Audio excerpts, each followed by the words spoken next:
지금 지지율 상승세를 타고 있는 조국혁신당. 지금이 고점이다고 생각하시면 어떤 상황의 고점이다. 그러면 고점을 지나면 내려가는 거잖아요. 고점이라고 생각하시면 O고요. 아니다. 이거 아직 고점 멀고 더 갈 수도 있다라면 X입니다. 통계적인 지표가 있어요. 2016년도에 이쯤에서 갤럽 여론조사를 했는데 민주당 20%, 그다음에 국민의당이 20%였어요. 국민의당. 네네, 그 당시에. 오. 실제로는 근데 국민의당이 더 나왔죠. 약간 더 나왔습니다. 오. 정당 비례에서요.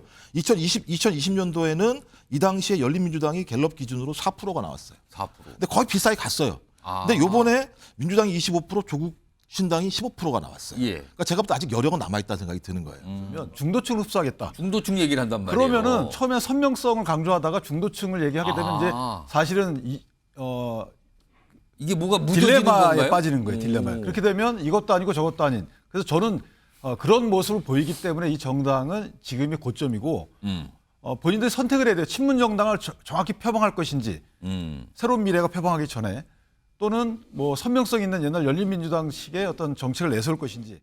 조국혁신당을 지지하는 분들이 민주당 당원도 있을 수 있지만 오히려 개혁신당 또는 녹색정의당으로 갔던 표가 저희 쪽으로 오고 있습니다. 야당의 다른 소수 정당들이나 뭐 이런 무소속도 뭐 있을 수 있겠죠. 네네네. 이런 쪽이 같이 원내 교섭 단체를 구성할 정도의 약진이 있으면 더 좋겠다라는 생각은 하고 있습니다. 개혁신당 쪽에서 네. 조국혁신당으로 넘어온 즉 똘똘한 제3당을 지지하시는 분들 그분들이 이쪽으로 왔기 때문에 지금 많은 국민 여러분들이 여러와 같은 성원을 보내주셔서 지지율도 많이 높이 올라와 있습니다만은 저희는 더욱 겸손하게 가려고 합니다. 뭐 건방지지 않게 머리 쳐들지 않고 이 현재의 추세를 유지하면서 꾸준히 가려고 하니까 여기 계신 많은 당원분들, 시민 여러분들 도와주십시오. 10일밖에 되지 않은 신생정당입니다. 아직 많이 부족합니다.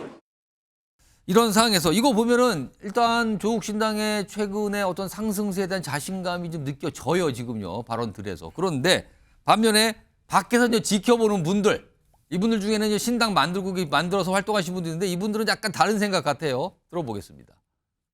민주당 지지층들이 그 민주당의 지금 공천 파동에 실망하면서도 차마 다른 당으로 옮기기는 못하니까 이제 조국신당으로 가는 것이 아닌가 생각을 합니다.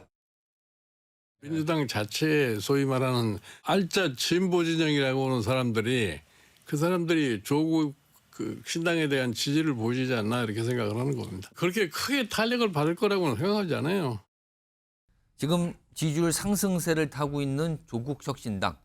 지금이 고점이다고 생각하시면 어떤 상황의 고점이다. 그러면 고점을 지나면 내려가는 거잖아요. 고점이라고 생각하시면 O고요. 아니다. 이거 아직 고점 멀고 더 갈 수도 있다라면 X입니다. 고점이라고 생각하시는 게 O입니다. 들어주세요.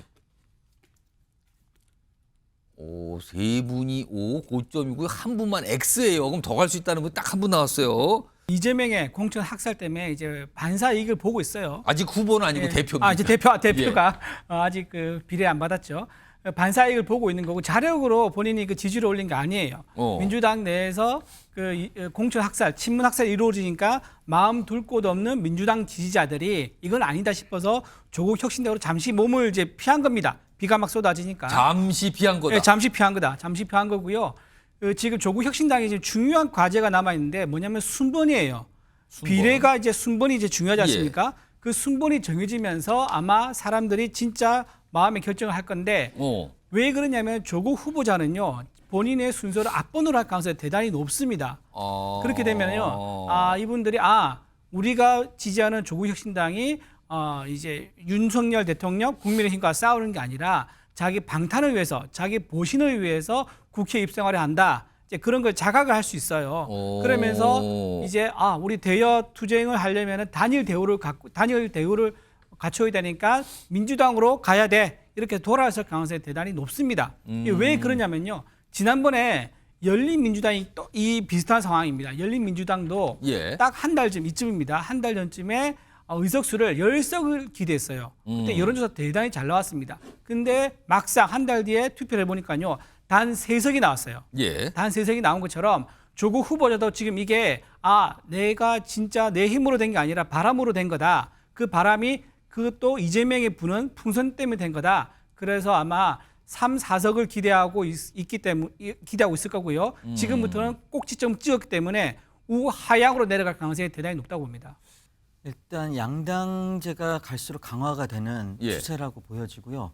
그렇기 때문에 진보 정당, 정의당 같은 경우에도 사실은 쇠락하고 있지 않습니까? 예. 그런 추세에서 결국에는 선거일이 가까워질수록 양당을 중심으로 결집하고 할 것이라고 예측이 됩니다. 왜냐하면 사표 심리가 있기 때문에 그렇다고 보여지고요. 비례정당이기 때문에 그나마 사표 심리는 덜할 수가 있겠지만은 아까 두 번째 말씀하신 것처럼 중도층이 사실은 지지하는 분들이 많이 있습니다. 왜냐하면 조국 집회 여기에 참석하신 분들 보면요, 그렇게 막 그동안 전통적인 민주당 지지자가 아닌데 왜 한 사람이 잘못한 게 있다 하더라도 이렇게 일가족을 멸문지화를 시켜야 되느냐 이런 취지로 갇혔던 분들이 많이 있거든요. 예. 그러니까 한 사람이 약자라고 표현하기 좀 그렇지만 그분들 생각에 의하면은 약자가 너무 당한다. 이런 것 때문에 분개했던 분들 상당히 많이 있거든요. 그리고 제 친구들 얘기 들어보면은 이런 입시 과정에서 이런 게 뭐 잘했다는 게 아니라 예. 되게 관행적인 측면이 있고 아빠 찬스라든지 엄마 찬스, 학교에서 장려한 부분도 많이 있고 그런데 이게 과연 이렇게 정말 온 가족이 다 구속되고 감옥 가야 될 만한 잘못인가 이렇게 생각하는 분도 상당히 많아요. 그럼 나도 가야 되는 거 아니야? 이렇게 생각하는 친구도 있었습니다. 그래서 그런 걸 봤을 때 중도층에서도 공감하는 부분이 있는 건 확실하고 다만 이제 이것이 얼마나 총선 막바지까지 갈수록 이게 계속 유지되느냐 거기에 대해서는 의문을 갖고 있습니다. 자, 이번에는요 유일하게 X입니다. 그러니까 고점 아니고 더 갈 수 있다라고 판단을 하신 것 같은데 김종정 행정관. 그러니까 뭐 제가 사회과학적으로 말씀을 드리면 제가 정책 박사니까 가면 갈수록 양대 정당으로 수렴되는 건 사실이에요. 사회과학적으로. 근데 통계적인 지표가 있어요. 2016년도에 이쯤에서 갤럽 여론조사를 했는데 민주당 20%, 그다음 국민의당 20%였어요. 국민의당 네네 그 당시에 오. 실제로는 근데 국민의당이 더 나왔죠. 약간 더 나왔습니다. 정당 비례에서요. 2020년도에는 이 당시에 열린민주당이 갤럽 기준으로 4%가 나왔어요. 4%. 근데 거의 비슷하게 갔어요.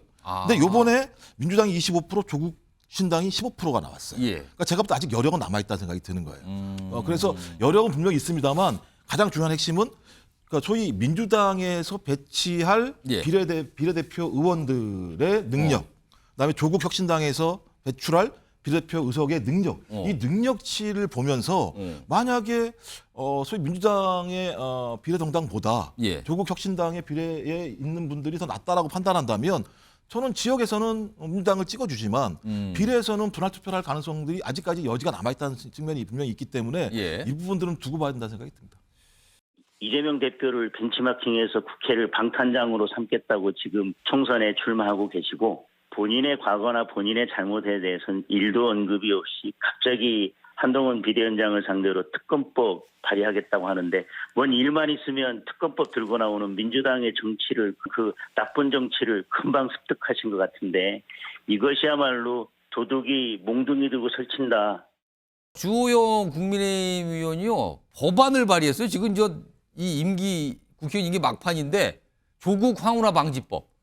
그러니까 형 확정으로 의원직 상실지 의석 승계 불가. 그러니까 예를 들면 이런 거죠.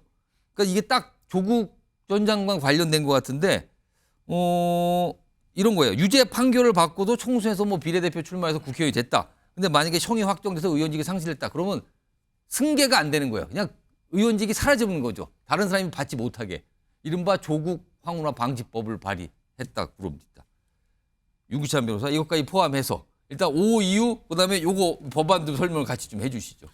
일단 그 조국 전 장관이라는 개인에 맞춰서 정당을 평가하면은 저는 좀 그 파악을 잘못한다고 보는 게 조국 전 장관은 이제 대법원에서 확정 판결이 날 거잖아요. 어찌 됐든.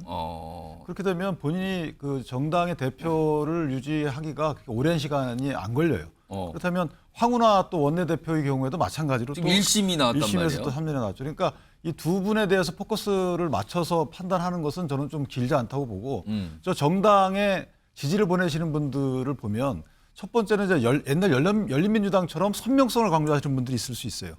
그다음에 친문정당으로 알고 인식하고 친문을 지지하시는 분들이 여기에 지지를 해주시는 분들이 있을 거예요. 친문 정당일 수 있다. 저는 두 가지 중에 하나라고 보는데 여기에 이제 욕심을 내기 시작했다는 거죠. 조국 전 장관과 아까 예. 다른 분들 얘기하시는 거 보면 중도층을 흡수하겠다. 중도층 얘기를 한단 말이에요. 그러면은 처음에 선명성을 강조하다가 중도층을 얘기하게 되면 이제 사실은 이게 뭐가 무뎌지는 딜레마에 건가요? 빠지는 거예요. 딜레마에. 그렇게 되면 이것도 아니고 저것도 아닌. 그래서 저는 그런 모습을 보이기 때문에 이 정당은 지금이 고점이고 본인들이 선택을 해야 돼요. 친문 정당을 정확히 표방할 것인지 새로운 미래가 표방하기 전에 또는 뭐 선명성 있는 옛날 열린민주당식의 어떤 정책을 내세울 것인지 예. 아니면 정말 중도층에 소구할 수 있는 그런 정당으로 만들 것인지 지금 얼른 결정해야지 안 그러면 사실은 지금부터 계속 추락할 것이라고 생각합니다.